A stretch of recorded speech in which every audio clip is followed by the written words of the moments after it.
कारक जिसकी परिभाषा है संज्ञा या सर्वनाम के जिस रूप में उसका संबंध वाक्य के किसी दूसरे शब्द के साथ सूचित होता है उसे कारक कहते हैं।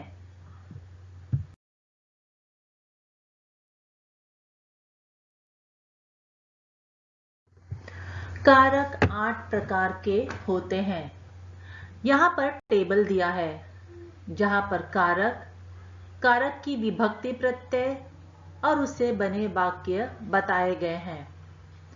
हम देखेंगे 8 प्रकार के कारक।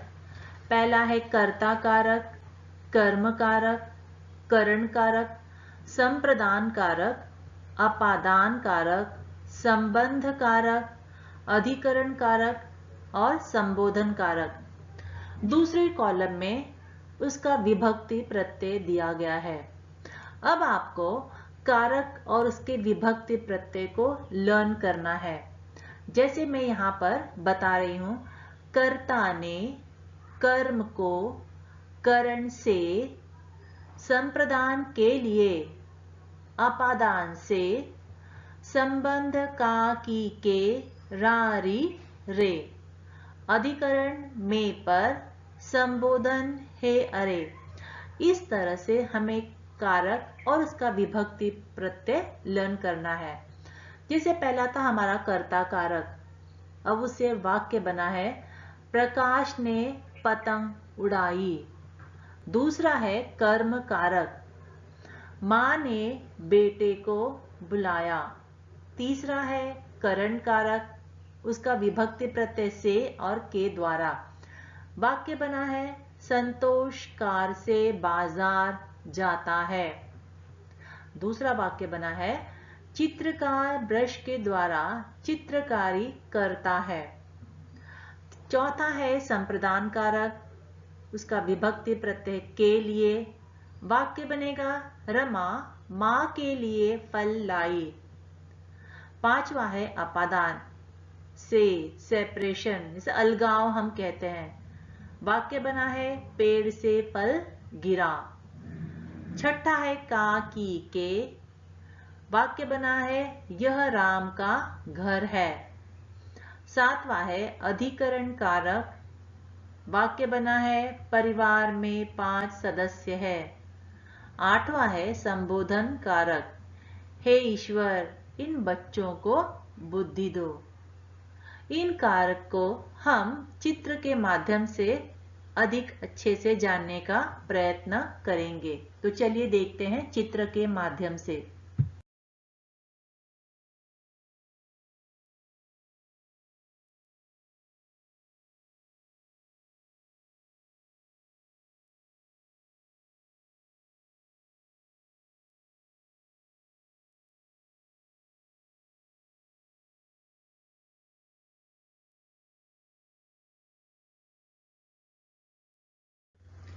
गीता ने किताब मांगी। इस वाक्य में गीता, इसने पुस्तक मांगने का कार्य किया है, अर्थात गीता कर्ता हो गई और कर्ता के साथ ने विभक्ति प्रत्यय जुड़ा हुआ है। अतः ने यह कर्ता कारक का चिन्ह है। इसकी परिभाषा हम आगे देखेंगे। कर्ता कारक जिसकी परिभाषा दी है संज्ञा या सर्वनाम के जिस रूप से क्रिया करने वाले का बोध होता है उसे कर्ता कारक कहते हैं। जिस व्यक्ति द्वारा कोई कार्य किया जाता है वह कार्य करने वाला होता है तो वह कर्ता कहलाता है, और उसके साथ जो भी विभक्ति प्रत्यय जुड़ी होती है वह कर्ता कारक की विभक्ति प्रत्यय होती है।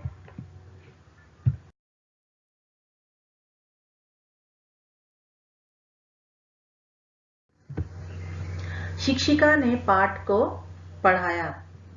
इस वाक्य में पाठ को कर्म कारक है क्योंकि को विभक्ति का प्रयोग हुआ है। क्रिया के व्यापार का फल भी इस पर पड़ता है। इसे कारक का चिन्ह है को। यहाँ पर देखेंगे शिक्षिका ने पाठ को पढ़ाया। पढ़ाया यह क्रिया है, इसका फल किस पर पड़ रहा है? पाठ पर। यानी शिक्षिका ने क्या पढ़ाया? पाठ को पढ़ाया। तो पाठ को यह क्या हो जाएगा?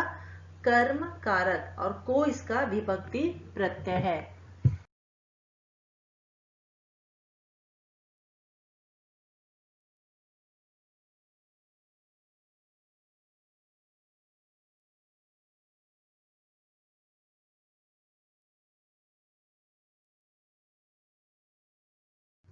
अब हम कर्म कारक की परिभाषा देखेंगे।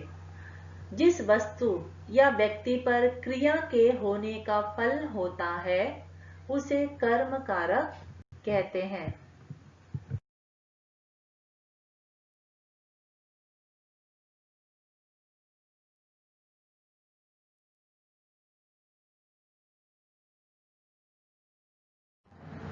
वाक्य है, राम बल्ले से गेंद को मार रहा है। बल्ला यह साधन है जिसके द्वारा गेंद को मारा जा रहा है। तो हम कहेंगे से यह अपादान कारक है। उसी प्रकार दूसरा वाक्य है, राम डंडे से बिल्ली को मार रहा है। मारने का साधन क्या है? डंडा, और से उसका विभक्ति प्रत्यय है अपादान कारक का। उसी प्रकार लड़की कलम से लिख रही है। लिखने का माध्यम क्या है? कलम। तो यह हो जाएगा अपादान कारक का वाक्य।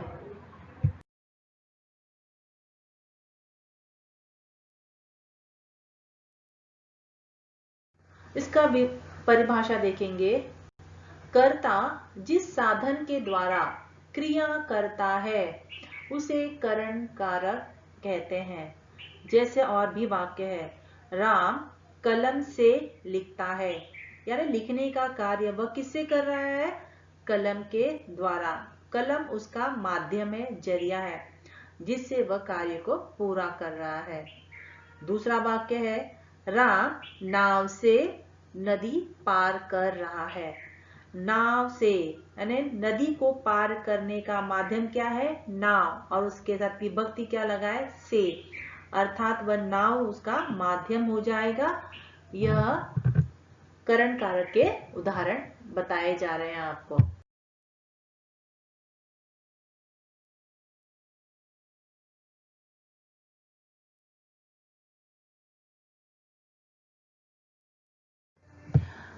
संप्रदान कारक का वाक्य है, पिताजी माँ के लिए फल लाए। यानी पिताजी ने फल लाया है। किसके लिए लाया है? माँ के लिए। तो के लिए यह संप्रदान का विभक्ति प्रत्यय है।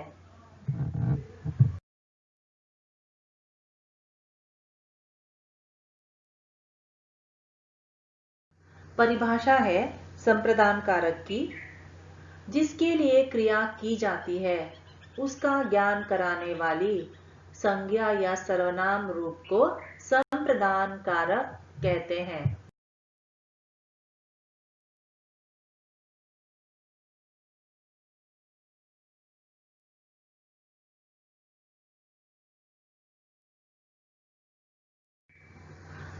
पांचवा है अपादान कारक, जिसका वाक्य दिया है, पेड़ से फल गिरा। इस वाक्य में पेड़ से इन शब्दों से अलग होने का भाव प्रकट होता है, अतः इसे अपादान कारक कहते हैं। इस कारक का चिन्ह है से, यहाँ पर अलगाव जिसे हम कहते हैं। पेड़ से फल का टूट करके जमीन पर गिरना, अर्थात फल जो है पेड़ से अलग हुआ है, तो से यह अपादान कारक का चिन्ह है।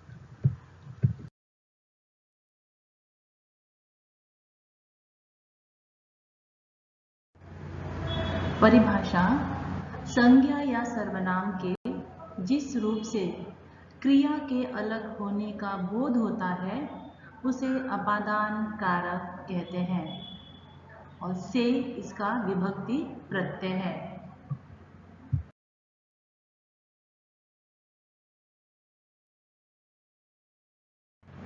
वाक्य है, यह राम का घर है। इस चित्र में राम का।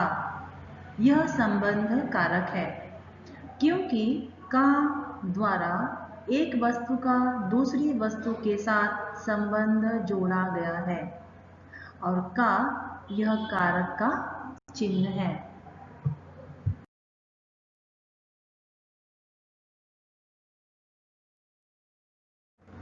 संबंध कारक की परिभाषा है संज्ञा के जिस रूप से एक वस्तु का दूसरी वस्तु के साथ संबंध का बोध होता है उसे संबंध कारक कहते हैं।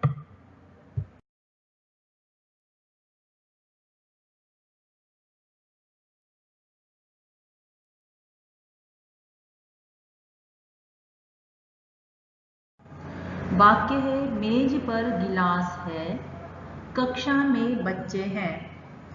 इस वाक्य में मेज पर, कक्षा में ये शब्द रूप क्रिया का स्थान सूचित करते हैं, अतः यह अधिकरण कारक है और इस कारक का चिन्ह है में और पर।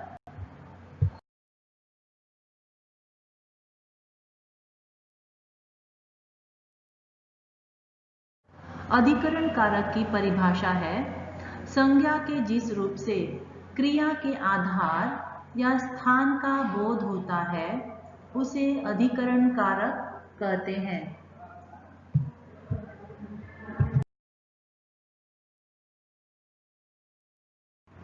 हे मानव, पानी का सदुपयोग करो।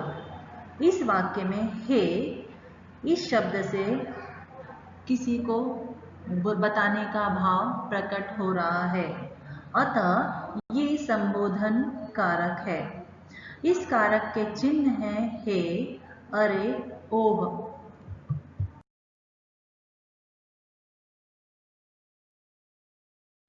संबोधन कारक की परिभाषा है संज्ञा के जिस रूप से किसी को पुकारने का बोध होता है उसे संबोधन कारक कहते हैं।